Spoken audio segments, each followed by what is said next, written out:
चलिए मित्रों, शुरू करते हैं हम अपना आज का करंट अफेयर।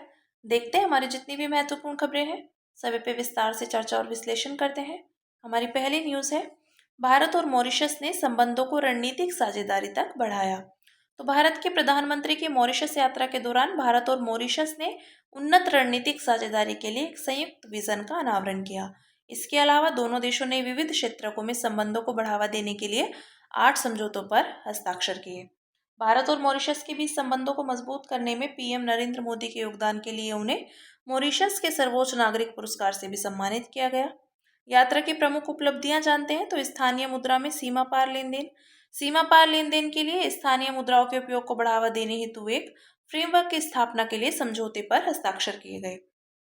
महासागर, तो भारत ने ग्लोबल साउथ के लिए एक नए विजन की घोषणा की। इसे महासागर यानी क्षेत्रों में सुरक्षा एवं विकास के लिए पारस्परिक और समग्र उन्नति नाम दिया। यह विकास के लिए व्यापार की भावना, सतत विकास के लिए क्षमता निर्माण और साझा भविष्य के लिए पारस्परिक सुरक्षा पर ध्यान केंद्रित करेगा। अन्य तो समुद्री डेटा को साझा करने, मनी लॉन्ड्रिंग से निपटने हेतु संयुक्त कार्य आदि से संबंधित समझौतों पर हस्ताक्षर किए गए। भारत मॉरिशस संबंध, तो राजनयिक संबंध, भारत ने 1948 में मॉरिशस के साथ राजनयिक संबंध स्थापित किए थे। व्यापार, तो भारत का मॉरिशस के साथ व्यापार अधिशेष है। वर्ष 2022-23 में दोनों देशों के बीच कुल 554.19 मिलियन अमेरिकी डॉलर का द्विपक्षीय व्यापार हुआ था। भारत मॉरिशस ने 2021 में व्यापक आर्थिक सहयोग और साझेदारी समझौते पर हस्ताक्षर किए थे। प्रत्यक्ष विदेशी निवेश, तो वित्त वर्ष 2023-24 में मॉरिशस भारत में एफडीआई का दूसरा सबसे बड़ा स्रोत था। पहले स्थान पर सिंगापुर था। सांस्कृतिक और लोगों के बीच संबंध, तो मॉरिशस की कुल आबादी में लगभग 70% लोग भारतीय मूल के हैं। विश्व में हिंदी को बढ़ावा देने और इसके प्रचार प्रसार के लिए मॉरिशस में विश्व हिंदी सचिवालय की स्थापना की गई है। अगली न्यूज देखते हैं। नेशनल हाउसिंग बैंक ने भारत में आवास की प्रवृत्ति एवं प्रगति 2024 रिपोर्ट जारी की। तो रिपोर्ट में समग्र आवास परिदृश्य, आवास योजनाओं का विश्लेषण तथा क्षेत्र में प्राथमिक ऋण संस्थानों की भूमिका पर भी चर्चा की गई है। रिपोर्ट में प्रकाशित मुख्य बिंदु देखते हैं। तो हाउसिंग लोन में बैंकों की हिस्सेदारी 81% है, जबकि हाउसिंग फाइनेंस कंपनियों की हिस्सेदारी 19% है। ऋणों का वितरण, तो व्यक्तिगत आवास ऋणों में मध्य आय समूह की हिस्सेदारी 43.45% है। आर्थिक रूप से कमजोर वर्ग और निम्न आय समूह का हिस्सा 39% है तथा उच्च आय समूह का 17% हिस्सा है। आवास ऋण जीडीपी के प्रतिशत के रूप में, तो यह वित्त वर्ष 2011-12 में 6.60% था, जो 2023-24 में बढ़कर 11.29% हो गया। ग्रीन बिल्डिंग, तो केवल 5% इमारतों को हरित के रूप में वर्गीकृत किया गया है। भारत में आवास क्षेत्र में मौजूद चुनौतियां, तो हाउसिंग फाइनेंस के संदर्भ में मौजूद क्षेत्रीय असमानता, संचयी ऋण संवितरण में दक्षिणी राज्यों की हिस्सेदारी 35%, पश्चिमी राज्यों के 30%, उत्तरी राज्यों के 28%, पूर्वी राज्यों के 5.4% तथा उत्तर पूर्वी राज्यों की 0.68% रही है। जलवायु जोखिम, तो बाढ़, आगजनी और चरम मौसमी घटनाओं के प्रति बढ़ती सुभेद्यता के कारण भविष्य में टिकाऊ एवं ऊर्जा कुशल भवनों की आवश्यकता होगी। ग्रीन बिल्डिंग से संबंधित मुद्दे, तो प्रमाणन निकायों की सीमित संख्या, मानक प्रमाणन ढांचे की कमी, भवन निर्माण सामग्री की उच्च लागत आदि। अवसर, तो तकनीकी उन्नति, उदाहरण के लिए AI, data analytics, predictive modelling, 3D printing जैसी प्रौद्योगिकियां भवन निर्माण लागत को कम कर सकती हैं, साथ ही आवासीय परियोजनाओं को गति भी दे सकती हैं। तरलता में वृद्धि, तो उदाहरण के लिए रियल एस्टेट इन्वेस्टमेंट ट्रस्ट्स लघु निवेशकों को बड़े पैमाने की रियल एस्टेट परियोजनाओं में भाग लेने का अवसर प्रदान करते हैं। ये प्रोजेक्ट्स निवेशकों के लिए अधिक लिक्विड निवेश विकल्प होते हैं, क्योंकि वे इन्हें आसानी से बेचकर नकदी प्राप्त कर सकते हैं। बजट प्रोत्साहन, तो शहरी चुनौती निधि, आवास क्षेत्र के विकास को बढ़ावा देने के लिए राष्ट्रीय भू-स्थानिक मिशन आदि। नेशनल हाउसिंग बैंक के विषय में देखते हैं। तो ये राष्ट्रीय आवास बैंक अधिनियम 1987 के तहत स्थापित एक वैधानिक निकाय है। यह हाउसिंग फाइनेंस कंपनियों की निगरानी करता है। हालांकि विनियामकीय शक्तियां भारतीय रिजर्व बैंक को हस्तांतरित कर दी गई हैं। अधिकृत पूंजी, तो 1450 करोड़ रुपए। मुख्यालय है इसका नई दिल्ली में। अब देखते हैं आगे। भारत संयुक्त राज्य अमेरिका को पीछे छोड़कर 2028 तक सबसे बड़ा वेब 3 डेवलपर कम्युनिटी बन सकता है। हैश्ड इमर्जेंट की एक रिपोर्ट के अनुसार वेब 3 क्षेत्र में प्रवेश करने वाले सभी नए डेवलपर्स में 17% भारत से है, जो किसी भी अन्य देश की तुलना में सबसे अधिक है। रिपोर्ट के मुख्य बिंदु पर एक नजर डालते हैं। तो भारत का बढ़ता हुआ वेब 3 क्षेत्र वर्ष 2024 में 4.7 मिलियन से अधिक डेवलपर्स गिटहब से जुड़े हुए थे। ये एक साल में 28% की वृद्धि दर्शाता है। चुनौतियां कौन सी हैं? तो वर्चुअल डिजिटल एसेट्स एक समानांतर मुद्रा के रूप में कार्य कर रही है, जिससे निपटना चुनौती साबित हो रही है। वेब का समर्थन करने वाले नीतिगत एजेंडे की कमी है। वेब 3 के लिए अलग विनियामक संस्था मौजूद नहीं है। आगे की राह, तो वेब गतिविधियों के प्रशासन और निगरानी के लिए प्रतिबंधात्मक नियम की बजाय इसे बढ़ावा देने वाले सरल नियम बनाने की आवश्यकता है। भारत में भी G20 और वित्तीय कार्यवाही कार्यबल के वैश्विक मानदंडों के अनुरूप नियम बनाने की आवश्यकता है। वेब 3 क्या है? तो वेब 3 वास्तव में इंटरनेट की नेक्स्ट जनरेशन की प्रौद्योगिकियों को समाहित करने वाली शब्दावली है।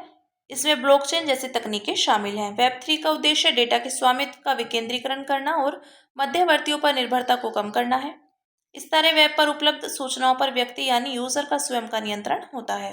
ब्लॉकचेन विकेंद्रीकृत और वितरित खाताबही लेजर है। ब्लॉकचेन में डेटा को विकेंद्रीकृत तरीके से कंप्यूटर्स या नोड्स के नेटवर्क पर संग्रहित किया जा सकता है, जहां ब्लॉक एक साथ श्रृंखला से जुड़े होते हैं। ब्लॉकचेन की विशेषताएं, तो स्मार्ट कॉन्ट्रैक्ट्स, इसमें डिजिटल अनुबंध अपने आप लागू हो जाते हैं।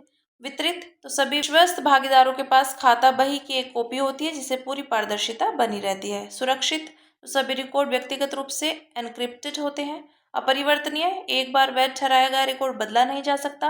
विश्वसनीय, डेटा विकेंद्रीकृत होता है और इसे कई भागीदारों द्वारा प्रबंधित किया जाता है। सर्वसहमति, तो नेटवर्क में शामिल सभी भागीदार प्रत्येक रिकॉर्ड की वैधता पर सहमत होते हैं। लेनदेन के समय का उल्लेख, तो प्रत्येक लेनदेन का समय ब्लॉक पर दर्ज किया जाता है। वेब 3 के उपयोग नॉन फंजिबल टोकन्स बनाने में, विकेंद्रीकृत वित्तपोषण में, वास्तविक परिसंपत्तियों के टोकेनाइजेशन में, स्मार्ट कॉन्ट्रैक्ट्स लागू करने में आदि। पैरामीटर्स क्या हो सकते हैं? वेब 1.0, वेब 2.0 और वेब 3.0 के। तो कार्य 1.0 का है केवल पढ़ने में सक्षम वेब, 2.0 का कंटेंट पढ़ने और लिखने में सक्षम वेब, और वेब 3.0 का है पढ़ने लिखने के अलावा कोड या प्रोग्राम को सीधे लागू करने में सक्षम वेब। उपयोगकर्ता, लाखों उपयोगकर्ता हैं इसके बिलियन उपयोगकर्ता और 1 ट्रिलियन। लक्ष्य है जानकारी साझा करना, परस्पर अंतःक्रिया यानी इंटरेक्शन और गहराई से जुड़ना या शामिल होना, इमर्शन। प्लेटफॉर्म, तो common gateway interface, community based web और सिमेंटिक वेब यानी मशीनों के लिए। सिमेंटिक वेब यह डेटा को लिंक करने में सक्षम बनाता है। इससे वेबसाइट, एप्लीकेशन और फाइलों के बीच बिना किसी बाधा के डेटा एकीकरण एवं सूचना को साझा करना संभव होता है। ठीक है, अब देखते हैं आगे की न्यूज़ जो है। ग्रामीण विकास और पंचायती राज संबंधी संसदीय स्थायी समिति की रिपोर्ट जारी की गई। तो इस समिति ने अपनी रिपोर्ट में उजागर किया गया कि 2024-25 की तुलना में 2025-26 के लिए बजट अनुमान संबंधी आवंटन को मामूली वृद्धि की गई। इस रिपोर्ट में की गई मुख्य टिप्पणियां एवं सिफारिशें देखते हैं। तो इस रिपोर्ट में की गई प्रमुख टिप्पणियां एवं सिफारिशें। बजट आवंटन, तो टिप्पणी है संशोधित अनुमानों की तुलना में बजट अनुमान कम रहने की निरंतर प्रवृत्ति देखी गई। सिफारिश है यह सुनिश्चित करना चाहिए कि राज्य फंड संबंधी अपनी मांग समय पर प्रस्तुत कर सके तथा आवंटित बजट का पूर्ण उपयोग कर सके। योजनाओं का कार्यान्वयन, तो पंचायत उपबंध अधिनियम 1996 का प्रभावी कार्यान्वयन नहीं हो रहा है। इसका कारण सार्वजनिक जागरूकता और संवेदनशीलता की कमी है। सिफारिश, कार्यवाही हेतु क्षमता निर्माण पर ध्यान केंद्रित करना चाहिए तथा मजबूत निगरानी फ्रेमवर्क विकसित करना चाहिए। संशोधित राष्ट्रीय ग्राम स्वराज अभियान, तो उदाहरण के लिए इसके तहत 34 राज्यों प्रति केंद्र शासित प्रदेशों में से 14 को वित्त वर्ष 2024-25 के लिए कोई धनराशि नहीं मिली। और इधर सिफारिश है राज्यों द्वारा आवश्यक दस्तावेजों को समय पर प्रस्तुत करने हेतु उपाय करने चाहिए ताकि धनराशि समय पर जारी की जा सके। नेक्स्ट है फिर गांव का सर्वेक्षण और ग्रामीण क्षेत्रों में उन्नत प्रौद्योगिकी के साथ मानचित्रण यानी स्वामित्व योजना। मंत्रालय अपने भौतिक लक्ष्यों को प्राप्त नहीं कर सका। इसके तहत बिहार में कोई काम नहीं किया गया है। इसके कार्यान्वयन के लिए ठोस कार्य योजना विकसित करनी चाहिए और व्यवहारिक लक्ष्य निर्धारित करना चाहिए।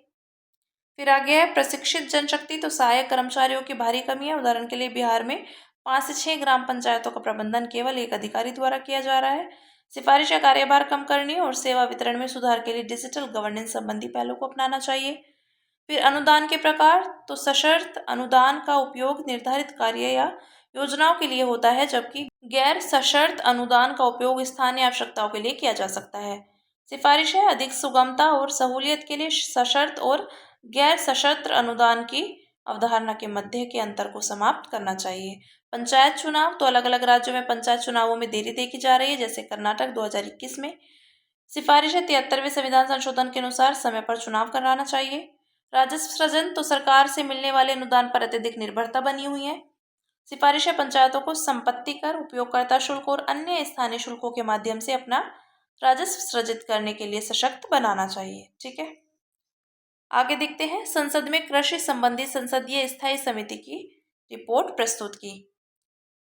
तो कृषि संबंधी संसदीय स्थायी समिति ने अपनी रिपोर्ट में निम्नलिखित चिंताओं को रेखांकित किया। बजटीय आवंटनों में लगातार गिरावट, तो केंद्रीय कृषि मंत्रालय का बजटीय आवंटन कुल केंद्रीय व्यय के प्रतिशत के रूप में 2021-22 के 3.53% से घटकर 2025-26 में 2.51% हो गया है। आवंटित राशि का पूरा उपयोग नहीं होना, तो केंद्रीय कृषि एवं किसान कल्याण विभाग ने 2024-25 में आवंटित धनराशि का केवल 59.84% ही उपयोग किया है। फसल अपशिष्ट प्रबंधन में समस्या, तो फसल अपशिष्टों का बायोफ्यूल उत्पादन या कंपोस्टिंग के रूप में उपयोग के लिए विकसित बाजारों की कमी है। ये किसानों को आय के अतिरिक्त स्रोत प्रदान कर सकते हैं। रिपोर्ट में की गई मुख्य सिफारिशें, तो विभाग के नाम में बदलाव, कृषि एवं किसान कल्याण विभाग का नाम बदलकर कृषि किसान एवं कृषि श्रमिक कल्याण विभाग किया जाना चाहिए। इससे कृषि क्षेत्र में कृषि श्रमिकों की महत्वपूर्ण भूमिका को स्वीकार किया जा सकेगा। पीएम किसान सम्मान निधि योजना का लाभ कृषि श्रमिकों को भी दिया जाना चाहिए। कृषि श्रमिकों के लिए राष्ट्रीय न्यूनतम जीवन निर्वाह वेतन आयोग की स्थापना की जानी चाहिए। इससे कृषि श्रमिकों की मजदूरी में असमानता को दूर करने और उनके जीवन स्तर में सुधार करने में मदद मिलेगी। सभी जैविक फसलों के लिए न्यूनतम समर्थन मूल्य की घोषणा की जानी चाहिए, तो इससे किसानों को जैविक खेती अपनाने के लिए प्रोत्साहन मिलेगा। नेक्स्ट देखते हैं, लघु कृषकों के लिए निःशुल्क और अनिवार्य फसल बीमा योजना शुरू की जानी चाहिए। तो इसका लाभ उन लघु कृषकों को दिया जाना चाहिए जिसके पास 2 हेक्टेयर या उससे कम भूमि है। फसल अपशिष्ट प्रबंधन के लिए बहुआयामी रणनीति अपनाई जानी चाहिए। इन रणनीतियों में नीतिगत उपाय, किसान शिक्षा, तकनीकी नवाचार और वित्तीय प्रोत्साहन देना शामिल है। अन्य सिफारिशें हैं, कृषि क्षेत्र के लिए बजटीय आवंटन बढ़ाया जाना चाहिए, कृषि विज्ञान केंद्रों को सशक्त बनाना चाहिए, कृषि से संबंधित योजनाओं के प्रचार प्रसार हेतु प्रभावी विज्ञापन एवं प्रचार अभियान चलाना चाहिए आदि। फिर अगली न्यूज है हमारी, उपभोक्ता मामले, खाद्य और सार्वजनिक वितरण संबंधी संसदीय स्थायी समिति की रिपोर्ट 2024-25 जारी की गई। तो इस रिपोर्ट के मुख्य बिंदुओं पर एक नजर डालते हैं। उपभोक्ता आयोगों को मजबूत बनाने की योजना, तो राज्य एवं जिला उपभोक्ता आयोगों में लगातार पदों का रिक्त हो रहना इस योजना की प्रभावशीलता को गंभीर रूप से प्रभावित कर रहा है। राज्य आयोगों के अध्यक्ष के कुल 36 स्वीकृत पदों में से 18 यानी 50% पद रिक्त हैं। उपभोक्ता कल्याण कोष, तो CWF से संबंधित 2024-25 के संशोधित अनुमान का केवल 71.5% उपयोग किया गया है। धन का वितरण मूल्य, स्थिरीकरण कोष के तहत कई राज्यों और प्रमुख एजेंसियों जैसे कि नेफेड, केंद्रीय भंडार को दी जाने वाली राशि एक समान नहीं रही है। उपभोक्ता आयोगों का कंप्यूटरीकरण और कंप्यूटर नेटवर्किंग, तो इसके विस्तार से उपभोक्ता संबंधी मामलों का प्रबंधन सुव्यवस्थित हुआ है। देरी होने से संबंधित घटनाएं कम हुई हैं और न्याय तक पहुंच में सुधार हुआ है। अन्य, तो वर्तमान में सभी दूरसंचार सेवा प्रदाताओं और इंटरनेट सेवा प्रदाताओं द्वारा भारतीय मानक समय को अनिवार्य रूप से नहीं अपनाया जा रहा है। अलग अलग प्रणालियों में समय को लेकर एक रूपता के अभाव के चलते साइबर अपराधों की जांच में कानून प्रवर्तन एजेंसियों को कठिनाई का सामना करना पड़ रहा है। रिपोर्ट में की गई मुख्य सिफारिश, राज्यों और केंद्र शासित प्रदेशों को रिक्त पदों को एक निश्चित समय सीमा के भीतर भरने के लिए तत्काल व सक्रिय कदम उठाने चाहिए। फंड रिलीज की प्रक्रिया को अधिक सुव्यवस्थित बनाने के लिए कदम उठाए जाने चाहिए ताकि वितरण में देरी कम हो सके और फंड का समान वितरण सुनिश्चित किया जा सके। अब बात करते हैं अन्य सुर्खियों की, जिसमें पहली न्यूज है पीएम युवा 3.0। तो केंद्रीय शिक्षा मंत्रालय ने पीएम युवा 3.0 यानी यंग, अपकमिंग और वर्सटाइल आर्थर्स लॉन्च किया। इसके विषय में देखते हैं। लेखक मेंटरशिप कार्यक्रम है। इसका उद्देश्य 30 वर्ष से कम उम्र के युवा और नवोदित लेखकों को प्रशिक्षित करना है। ये राष्ट्रीय शिक्षा नीति 2020 के अनुरूप है। उद्देश्य है पढ़ने, लिखने और पुस्तक संस्कृति को बढ़ावा देने तथा भारतीय लेखन को वैश्विक स्तर पर प्रस्तुत करना। कार्यान्वयन एजेंसी है नेशनल बुक ट्रस्ट। कुल 50 लेखकों का चयन निम्नलिखित विषयों पर आयोजित एक प्रतियोगिता के माध्यम से किया जाएगा। राष्ट्र निर्माण में भारतीय प्रवासियों का योगदान, भारतीय ज्ञान परंपरा और आधुनिक भारत के निर्माता आदि। चयनित पुस्तकों को एनबीटी द्वारा प्रकाशित किया जाएगा और अन्य भारतीय भाषाओं में अनुवादित किया जाएगा। इससे सांस्कृतिक और साहित्यिक आदान प्रदान को बढ़ावा मिलेगा तथा एक भारत श्रेष्ठ भारत की भावना को मजबूत किया जाएगा। फिर नेक्स्ट है automated permanent academic account registry ID. Data privacy से जुड़ी चिंताओं के कारण APAAR-ID प्रणाली पर सवाल किए जा रहे हैं। तो ये भारत के सभी विद्यार्थियों के लिए तैयार की गई एक विशेष पहचान प्रणाली है। 12 अंकों का एक विशिष्ट कोड है। यह आईडी विद्यार्थियों को अपना स्कोर कार्ड, मार्कशीट, ग्रेडशीट, डिग्री जैसे सभी शैक्षणिक क्रेडिट को डिजिटल रूप से संग्रहित, प्रबंधित और एक्सेस करने में मदद करेगी। ये केंद्र सरकार की one nation one student ID पहल का हिस्सा है। यह नई राष्ट्रीय शिक्षा नीति 2020 के अनुरूप है। लाभ है इसके, यह विद्यार्थियों को एक संस्थान से दूसरे संस्थान में प्रवेश आसान बनाता है। ये विद्यार्थियों को अपनी सुविधा के अनुसार शिक्षा प्राप्ति में मदद करता है। ये विद्यार्थियों को अपनी पसंद के हिसाब से शिक्षा का मार्ग चुनने के लिए सशक्त बनाता है आदि। फिर नेक्स्ट है माइसीलियम ईंटें। तो एक हालिया रिपोर्ट के अनुसार माइसीलियम ईंटें निर्माण उद्योग को अपने कार्बन फुटप्रिंट को कम करने और अधिक संधारणीय बनने में मदद कर सकती है। ये ईंटें बायोडिग्रेडेबल, अग्निरोधक और तापरोधी होती हैं। ये माइसीलिया से बनाई जाती है जो कवक के शाखायुक्त तंतु हैं। माइसीलियम वास्तव में कवकों से प्राप्त पतले जड़ जैसे रेशे होते हैं। माइसीलियम ईंटें पारंपरिक निर्माण सामग्री की जगह एक संधारणीय और पर्यावरण अनुकूल विकल्प प्रदान करती हैं। मुख्य चुनौतियां हैं, माइसीलियम आधारित निर्माण सामग्री पारंपरिक सामग्रियों जैसे कंक्रीट, ईंट या स्टील जितनी मजबूत नहीं होती। इनके उत्पादन में अधिक लागत आती है, नमी वाले वातावरण में खराब हो सकती हैं आदि। फिर है गीत गवई। तो मॉरिशस की राजकीय यात्रा के दौरान भारतीय प्रधानमंत्री का स्वागत पारंपरिक बिहारी सांस्कृतिक प्रस्तुति गीत गावई के साथ किया गया। इसके विषय में देखते हैं तो यह विवाह पूर्व समारोह है। इसमें अनुष्ठान, प्रार्थना, गीत, संगीत और नृत्य शामिल होते हैं। इसे यूनेस्को की मानवता की अमूर्त सांस्कृतिक विरासत की प्रतिनिधि सूची में भी शामिल किया गया है। इसका प्रदर्शन मॉरिशस ने भारतीय मूल के भोजपुरी भाषाई समुदाय द्वारा किया जाता है। प्रतिभागी परिवार की महिला सदस्य और पड़ोसी। मुख्य वाद्य यंत्र ढोलक है और इसका प्रदर्शन सार्वजनिक रूप से भी किया जा सकता है और वर्तमान में पुरुष भी इसमें भाग लेते हैं। फिर नेक्स्ट है प्लास्टिक आइस 7। वैज्ञानिकों ने एडवांस न्यूट्रॉन स्केचिंग एक्सपेरिमेंट के माध्यम से प्लास्टिक आइस 7 नामक जल के चौथे स्वरूप की पुष्टि की। यह बर्फ या आइस का एक असामान्य चरण है जो उच्च तापमान और उच्च दबाव पर बनता है। यह अंतरिक्ष में जल की मौजूदगी के बारे में हमारी समझ को नया आयाम देगा। इसका निर्माण 3 गीगापास्कल यानी दबाव और 450 केल्विन तापमान पर हुआ। यह चरण जल के अणुओं को कठोर क्रिस्टलीय संरचना के भीतर स्वतंत्र रूप से गति करने में सक्षम बनाता है। इस खोज का महत्व तो ग्रही विज्ञान, प्लास्टिक आइस 7 का व्यवहार महासागरीय दुनिया और बहिर्ग्रहों के अंदरूनी भागों की समरूप दशाओं का निर्माण करने में मदद कर सकता है।